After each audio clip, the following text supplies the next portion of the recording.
ادامه گفتارهای رادیوی فرهنگ.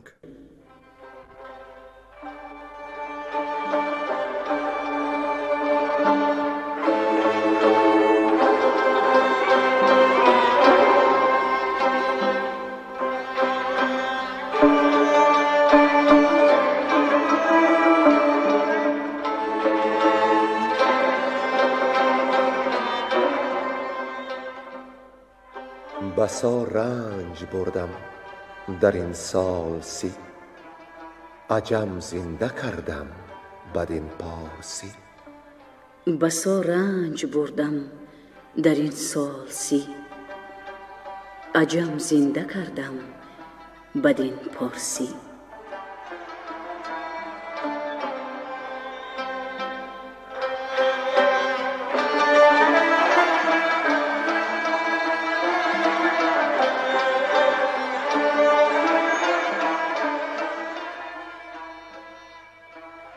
محفل ادبی به استقبال جشن هزاره شاهنامه بی‌زوال ابوالقاسم فردوسی.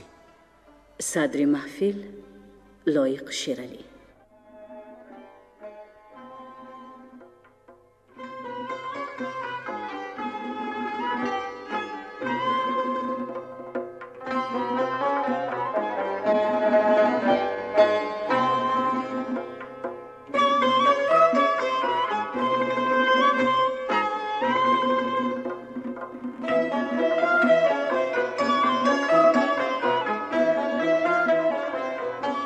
شنوندگان گرانقدر یاد دارند که ما در گفتار پیشین به جای رسیدیم که نستور و اسفندیار بیدرفش را کشتند و سر او را نزد شاه بردند.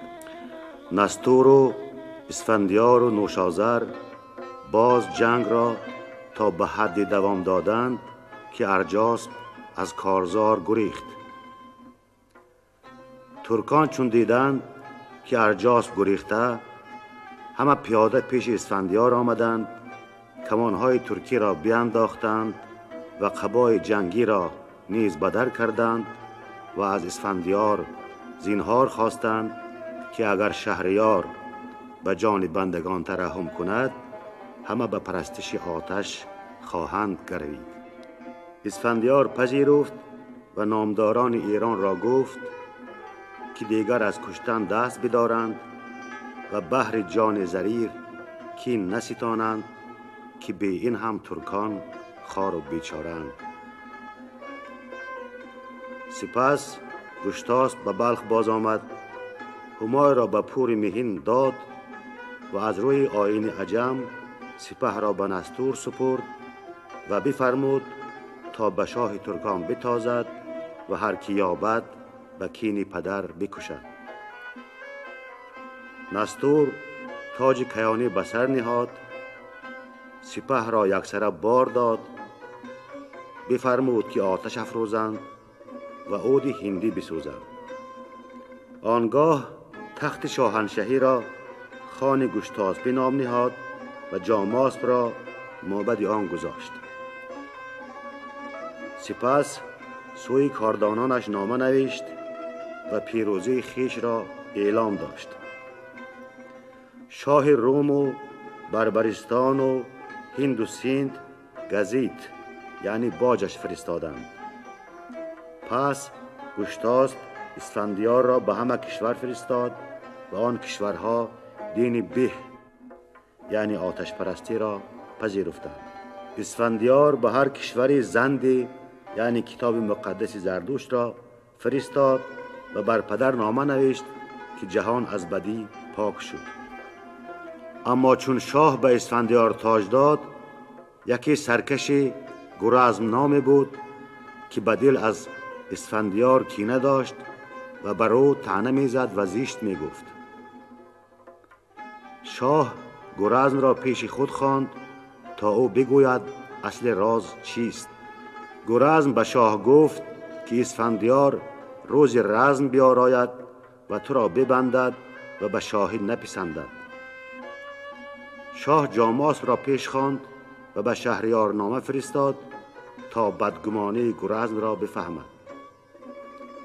اسفندیار گفت بجز آن که در جهان آذر افروخت و دین آموخت جرمی ندارد و لشکر را به پسرش بهمن سپرد و با جاماسب پیش پدر شتافت. و اینک دنباله داستان را بشنوید. گویندگان ساربان، کمینه و بیرنگی کهدامنی. بند کردن گشتاسب اسفندیار را.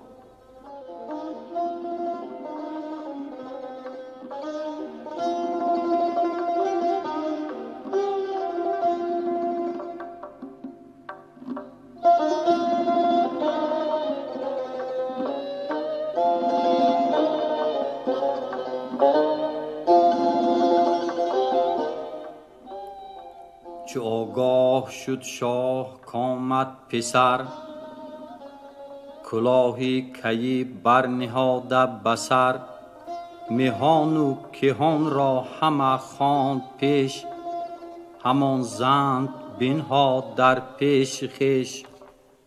همه موبدان را به کرسی نشاند، پس آن خسروی تیغ زن را بخواند. بیامد گو دست کرده دراز، به پیش اندر آمد ببردش نماز. بایستاد در پیش او بنده فش، سرافکنده و دست ها زیر کش. شه خسروان گفت با موبدان، بدان راد مردان و اسپه بدان. چه گوید؟ گفتا که آزاده به سختی همه پرورد زاده. به هنگام شیرش بدایت دهد، یکی تاج زرینش بر سر نهد. همه داردش تا که چیره شود، بیاموزدش راه و خیره شود. بسی رنج بیند گرانمایه مرد، سواری کند آزموده نبرد. پس آزاد زاده به مردی رسد، چنان چون زر از کان به زردی رسد. مرو را بجویند جویندگان، وزو بیش گویند گویندگان. سوار شود نیکو پیروزی رزم، سری انجمنها به رزم و به بزم. جهان را کند یک سره زیر پی، بباشد سزاوار دیهیم کی. چو پیروز گردد کشد یال و شاخ، پدر پیر گشته نشسته به کاخ. ندارد پدر جز یکی تاج و تخت، نشسته به ایوان نگهبان رخت. پسر را جهان و درفش و سپاه، پدر را یکی تاج زرین و گاه. نباشد بدان نیز هم داستان، شنید از شما کس چنین داستان. ز بهر یکی تاج و افسر پسر، تنی باب را دور خواهد ز سر.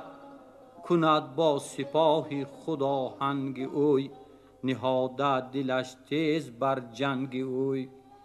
چه گوید پیران که با این پسر، چه نیکو بود کار کردی پدر.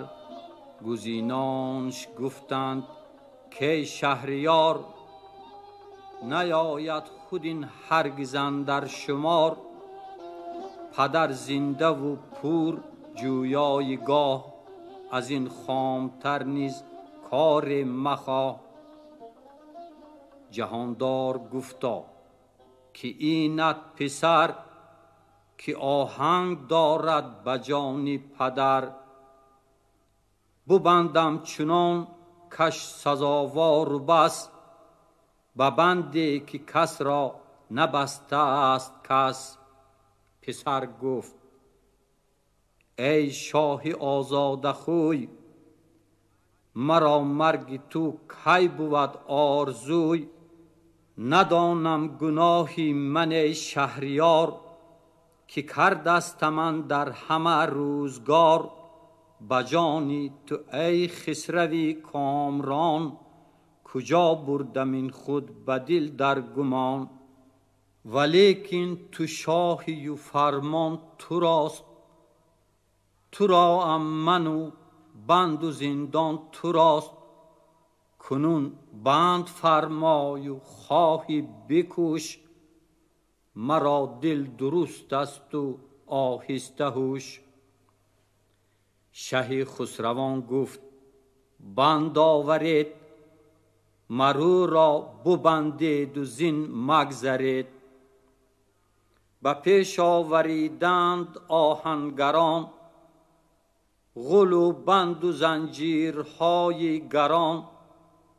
ببستند او را همه دست و پای، به پیش جهاندار کیهان خدای. چنانش ببستند پای استوار، که هر کش همی دید بگریست زار. فراز آوریدند پیل چونیل، مرو را نشاندند بر پشت پیل. ببردندش از پیش فرخ پدر، سوی گنبدان دیش پر از خاک سر. چو اندر گره کرده بود گردنش، بفرمود آنگه بدش بردنش. بیارید گفتا یکی پیل نر، نوند دونده چو مرغ بپر. بدان دیش بردند بر کوهسار، ستون آوریدند از آهن چهار. مرو را بدانجا ببستند سخت، ز تختش بیفکند و برگشت بخت. نگهبان برو کرد پس چند مرد، گوی پهلوان زاده با داغ و درد. بدان تنگی اندر همه زیستی، زمان تا زمان زار بگریستی.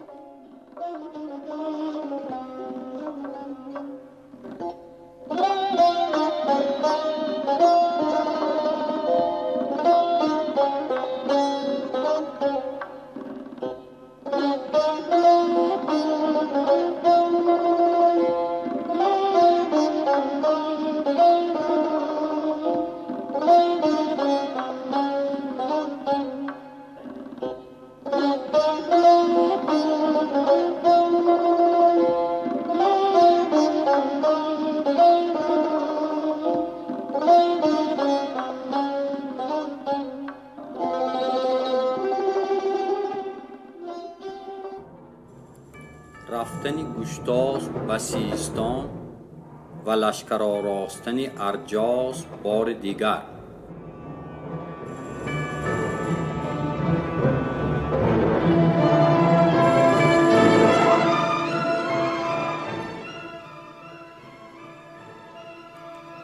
برآمد بسی روزگاران بروی، که خسرو سوی سیستان کرد روی. که آنجا کند زند و استا روا، کند موبدان را بدان برگوا. چو آنجا رسید آن گرانمایه شاه، پذیره شدش پهلوانی سپاه. شهی نیمروز آن که رستمش نام، سواره جهان دیده همتای سام. ابا پیر دستان که بودش پدر، ابا مهتران و گزینان در. براه آوریدند رامشگران، ابا رودها از کران تا کران. به شادی پذیره شدندش براه، از آن شادمان گشت فرخنده شاه.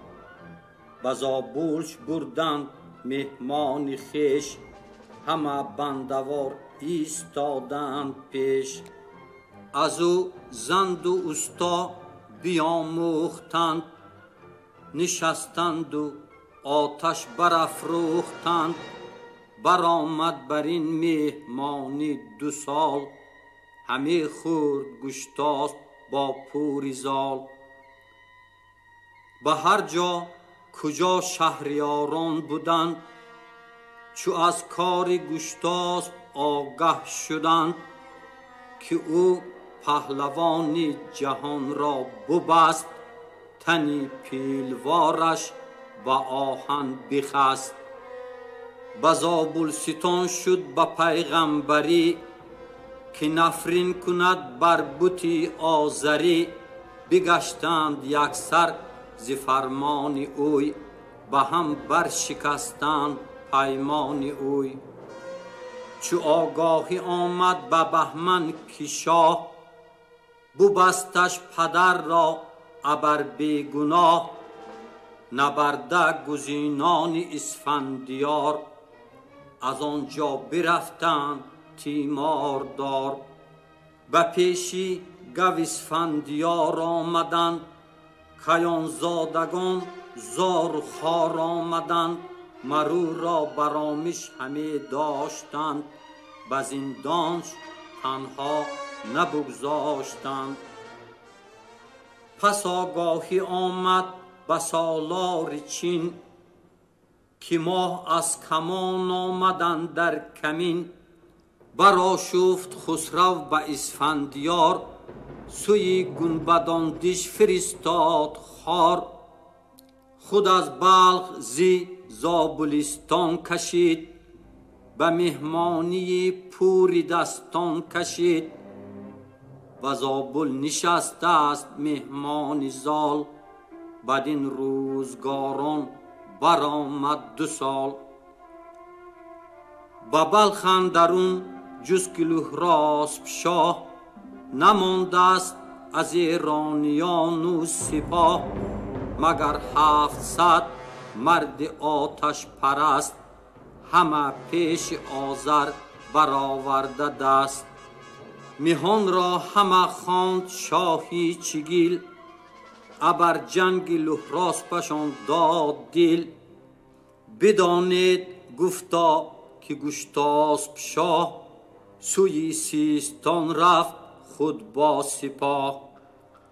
به زابل نشسته است با لشکرش، سوار نه اندر همه کشورش. کنون است هنگامی کین خواستن، بباید بسیجید و آراستن. پسرش آن گرانمایه اسفندیار، به بندی گران اندر است استوار. کدام است مرد پژوهندراز، که پیماید این ژرف راهی دراز. نراند بره ایچ و بیره شود، از ایرانیان یک سر آگه شود. یکی جادوی بود نامش ستوه، گذارنده راه و نهفته پیوه. منم گفت آهسته و راه جوی، چی باید همه هرچی خواهی بگوی. شه چینش گفتا به ایران خرام، نگاه کن بدانش به هر سو بگام. پژوهنده راز پیمود راه، به بلخی گزین شد کجا کاخ شاه. ندید اندرو شاه گشتاسپ را، پرستنده را دید لهراسپ را. بشد همچنان پیش خاقان بگفت، بر رخ پیش او مر زمین را بروفت. چو ارجاسپ آگاه شد شاد شد، از اندوه دیرینه آزاد شد. سران را همه خواند و گفتا روید، سپاهی پراگنده باز آورید. برفتند گردان لشکر همه، به کوه و بیابان جای رمه، بدو باز خواندند لشکرش را، گزیده سواران کشورش را.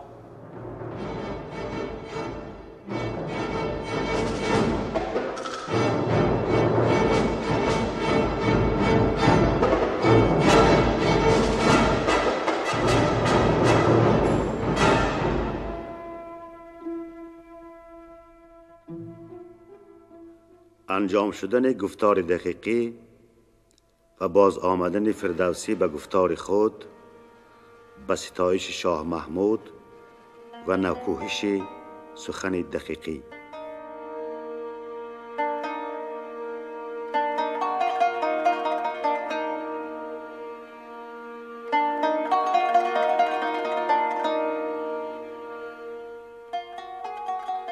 کنون ای سخنگوی بیدار مرد، یکی سوی گفتار خود بازگرد. دقیقی رسانید اینجا سخن، زمانه برآورد عمرش ببون. ربودش روان از سرای سپنج، از آن پس که بنمود بسیار رنج. به گیتی نماند است از او یادگار، مگر این سخنهای ناپایدار. نماند او که بردی به سر نامه را، براندی بر او سر به سر خامه را. ز فردوسی اکنون سخن یاد گیر، سخنهای پاکیزه و دلپذیر. چو این نامه افتاد در دست من، به ماهی گراینده شد شست من. نگه کردم این نظم و سست آمدم، بسی بیت ناتندرست آمدم. من این را نوشتم که تا شهریار، بداند سخن گفتنی نابکار. دو گوهر بودین با دو گوهر فروش، کنون شاه دارد به گفتار گوش. سخن چون بدین گونه باید گفت، مگوی و مکن رنج با طبع جفت. چو دردی روان بینی و رنج تن، به کانی که گوهر نیابی مکن. چو طبعی نداری چو آبی روان، مبر دست زی نامه خسروان. دهان گر بماند ز خوردن تهی، از آن به که ناساز خوانی نهی. یکی نامه دیدم پر از داستان، سخنهای آن پرمنش راستان. فسانه کهن بود و منصور بود، طبایع ز پیوند او دور بود. نبردی به پیوند او کس گمان، پراندیشه گشتین دل شادمان. گذشته بر او سالیان 2000، گریدون که برتر نیاید شمار. گرفتم به گوینده بر آفرین، که پیوند را راه دادن درین. اگرچه نپیوست جز اندکی، ز بزم و ز رزم از هزاران یکی. همو بود گوینده را راهبر، که شاه نشانید برگاه بر. همه یافت از مهتران ارج و گنج، ز خوی بد خویش بودیش رنج. ستاینده شهریاران بودی، به مدح افسری نامداران بودی.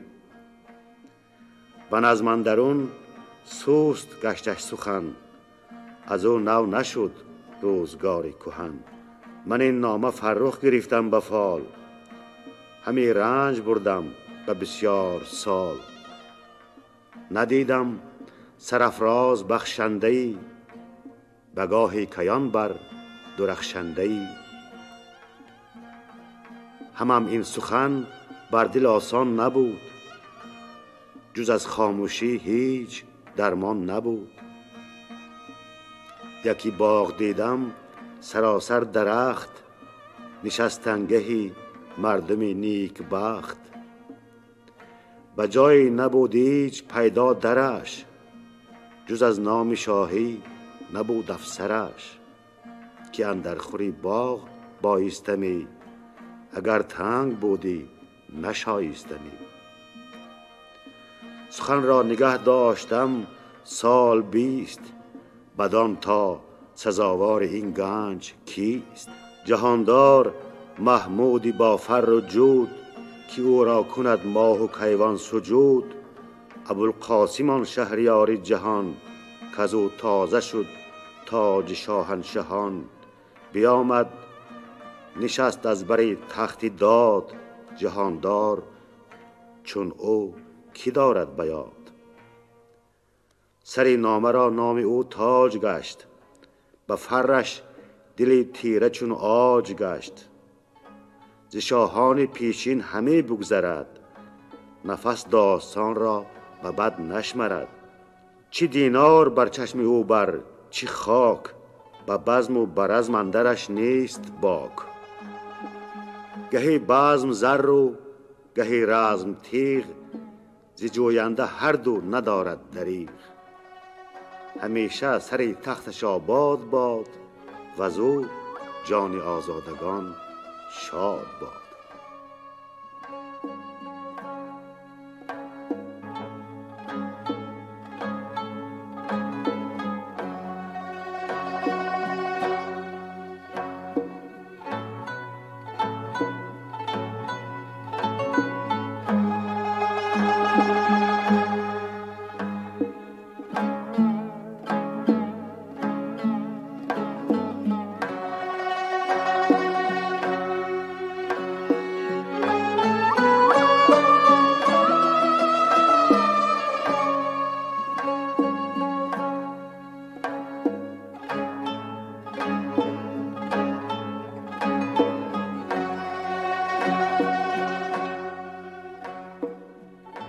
آمدن لشکر ارجاس به بلخ و کشته شدن لهراس.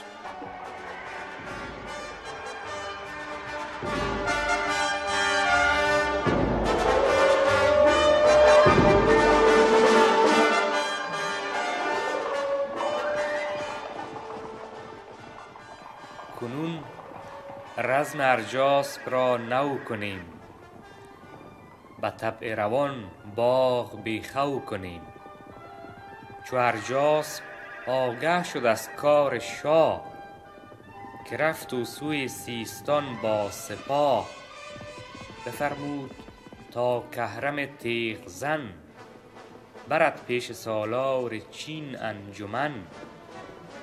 که ارجاس را بود مهتر پسر، به خورشید تابان برآورده سر. بدو گفت بگزین ز لشکر سوار، ز گردان شایسته کارزار. از ایدر برو تازیان تا به بلخ، که از بلخ شد روز ما تار و تلخ.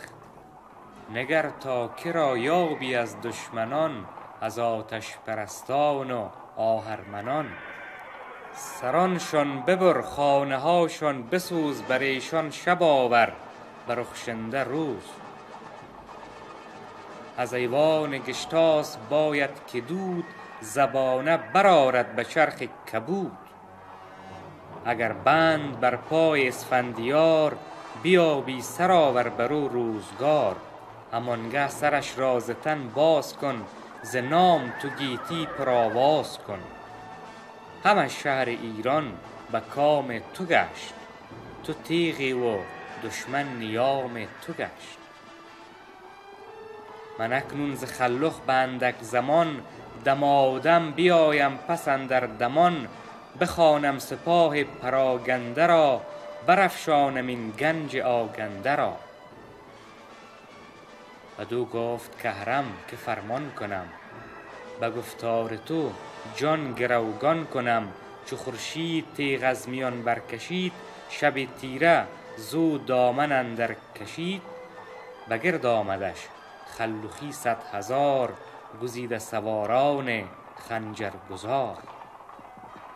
بیاورد کهرم به ایران سپاه، زمین گشت چون روی زنگی سیاه. چو آمد بر آن مرز بگشاد دست، کسی را که دیدی همی کرد پست. همه دل به کینه بیاراستند، به تاراج و کشتن بپیراستم. چو ترکان رسیدند نزدیک بلخ، گشاد از زبانها به گفتار تلخ. ز کهرم چو لهراسپ آگاه شد، غمی گشت و با رنج همراه شد. به یزدان چنین گفت کای کردگار، تویی برتر از گردش روزگار. توانا و دانا و بخشنده‌ای، خداوند خورشید رخشنده‌ای. نگهدار دین و تن و توش من، همان تیز بینا دل و هوش من. که من بنده بر دست ایشان تباه نگردم، از بیم فریاد خواه. به گیتی درون گم مکن نام من، به خنجر میاور سرانجام من. به بلخ اندرون نامداری نبود، وزان گرزداران سواری نبود. بیامد ز بازار مردی هزار، چنان چون نزیبنده کارزار. چو توران سپاه اندر آمد به تنگ، بپوشید لهراسپ خفتان جنگ. ز جای پرستش به آوردگاه، بشد بر نهادان کیانی کلاه. به پیری بغرید چون پیل مست، یکی گرزه گاو پیکر به دست. به هر حمله جادوی زان سران، زمین را سپردی به گرز گران. همی گفت هر کس که این نامدار، ندارد مگر زخم اسفندیار. به هر سو که باره برانگیختی، همان خاک با خون برآمیختی. هر آن کس که آواز او یافتی، به تنش اندرون زهره بشکافتی. به ترکان چنین گفت کهرم که چنگ، میازید با او یکایک به جنگ. بکوشید و اندر میان آورید، خروش هژبر ژیان آورید. بکردند چون او بفرمودشان، چنان هم که آواز بنمودشان. برآمد چکاچاک زخم تبر، خروش سواران پرخاشگر. چو لهراسپ اندر میان باز ماند، و بیچارگی نام یزدان بخواند. ز پیری و از تابش آفتاب، غمی گشت و بخت اندر آمد به خواب. جهان دیده از تیر ترکان بخست، نگونسار شد مرد یزدان پرست. به خاک اندر آمد سر تاجدار، بر او انجمن شد فراوان سوار. بکردند چاکان کی جوشنش، به شمشیر شد پاره پاره تنش. همه نو سوارش پنداشتند، چو خود از سر شاه برداشتند. بدیدند رخ لعل و کافور موی، از آهن سیاه آن بهشتیش روی. بماندند یکسر از آن در شگفت، که این پیر شمشیر چون برگرفت. بدین جا گر اسفندیار آمدی، سپه را بدین دشت کار آمدی. بدین اندکی ما چرا آمدیم، که همچون گله در چرا آمدیم. به یاران چنین گفت کهرم که کار، همین بود و رنج اندرین کارزار. که این تاجور شاه لهراسپ است، که باب جهاندار گشتاسپ است. شهنشاه را فر یزدان بود، همه کار او بزم و میدان بود. چنین پیر گشته پرستنده بود، دل از تاج و از تخت برکنده بود. کنون تخت گشتاسپ شد زو تهی، بپیچد ز دیهیم شاهنشهی. وزان پس به بلخ اندر آمد سپاه، جهان شد ز تاراج و کشتن تباه. نهادند سر سوی آتشکده، بدان کاخ و ایوان زرآزده. همه زند و استا برافروختند، همه کاخ و ایوان همی سوختند. ورا هیربد بود 80 مرد، زبانشان ز یزدان پر از یاد کرد. همه پیش آذر بکشتندشان، ره گبرگی برنوشتندشان. ز خونشان بمرد آتش زردهشت، ندانم چرا هیربد را بکشت.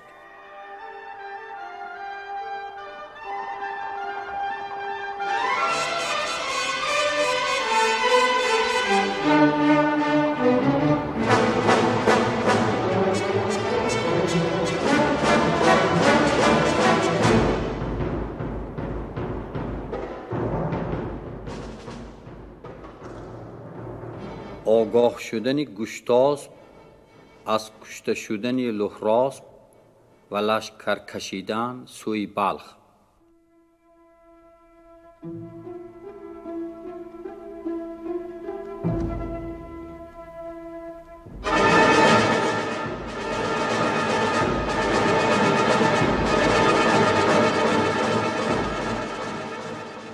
زنی بود گشتاسپ را هوشمند، خردمند و دانا و رایش بلند. از آخر چمان باره برنشست، به کردار ترکان میان را ببست. از ایوان رهی سیستان برگرفت، وز آن کارها مانده اندر شگفت. نخفتی به منزل چو برداشتی، دو روزه به یک روز بگذاشتی. چنین تا به نزدیک گشتاسپ شد، به آگاهی و درد لهراسپ شد. بدو گفت چندین چرا ماندی، خود از بلخ نامی چرا راندی؟ سپاه ز توران بیامد به بلخ، که شد مردمی بلخ را روز تلخ. همه بلخ پر غارت و کشتن است، و ز در تو را روی برگشتن است. بدو گفت گشتاسپ کین غم چراست، به یک تاختن درد و ماتم چراست. چو من با سپاه اندر آیم ز جای، همه کشور چین ندارند پای. چنین داد پاسخ که یاوم مگوی، که کاری بزرگ آمدستت بروی. شهنشاه لهراسپ در شهر بلخ، بکشتند و شد روزی ما تار و تلخ. وز آنجا به نوشازر اندر شدن، رد و هیربد را هم از سر زدن.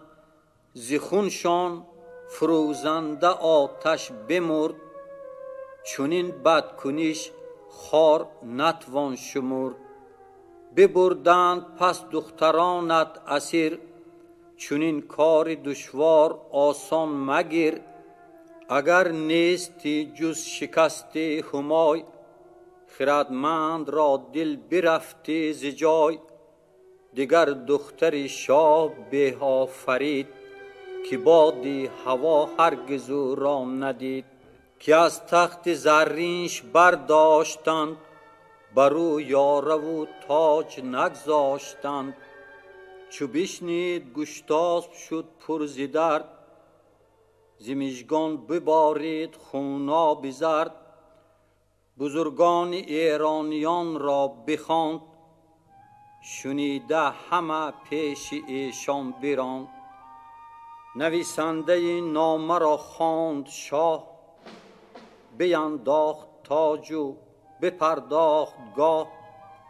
سوار برافکند بر هر سوی، فرستاد نامه به هر پهلوی. که یک تن سر از گل مشوید پاک، ندانید باز از بلندی مغاک. برانید یک سر بدین بارگاه، زرهدار و با گرز و رومی کلاه. ببردند نامه به هر پهلوی، کجا بود در پادشاهی گوی. چو گشت انجمن لشکر از کشورش، سواران جنگاور از لشکرش.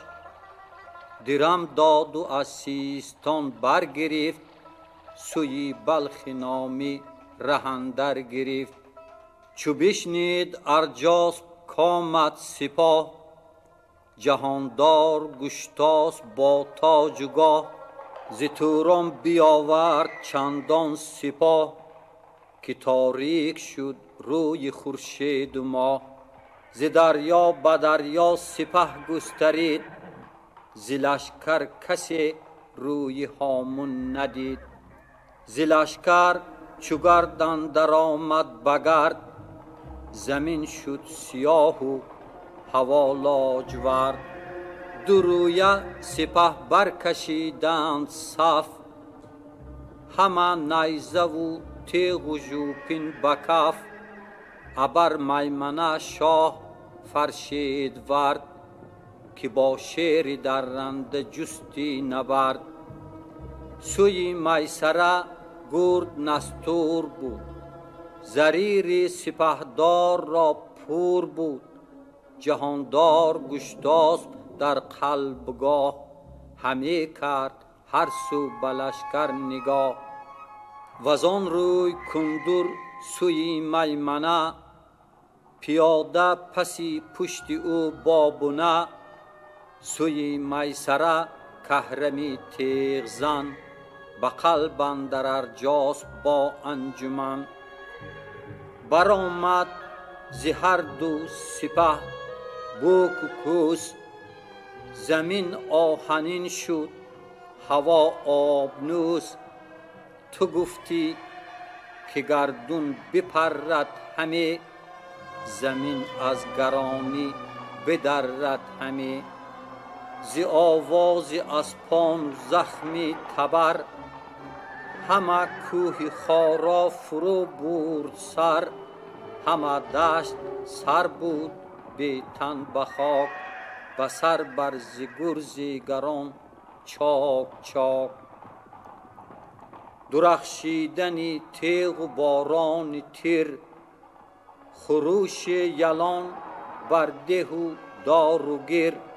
ستاره همه جست راهی گریغ، سپه را نیامد همه جان دریغ. بگرد اندرون تیر چون ژاله بود، همه دشت از آن خستگان ناله بود. بسی کوفته زیر نعل اندرون، کفن سینه شیر و تابوت خون. تنی بی سران و سری بی تنان، سواران چو پیلان کف افغانان.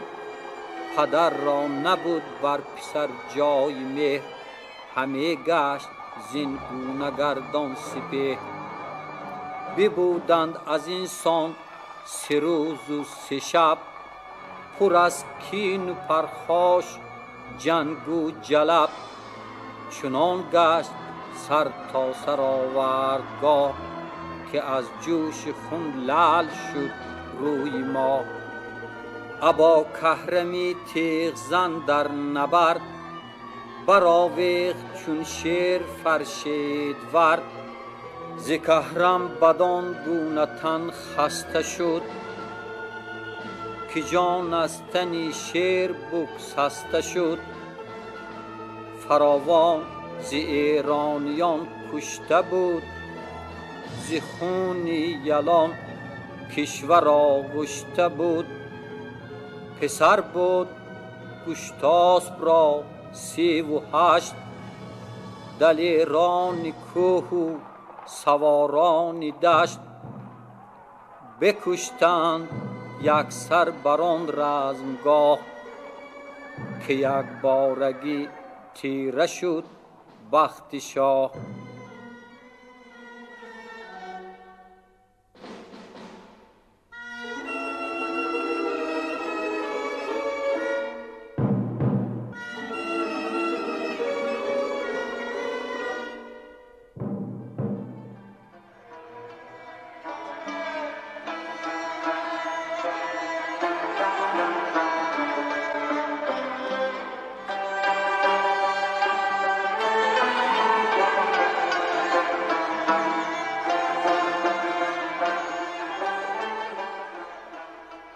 شما محفل ادبی را به استقبال جشن هزاره شاهنامه ابوالقاسم فردوسی شنیدید.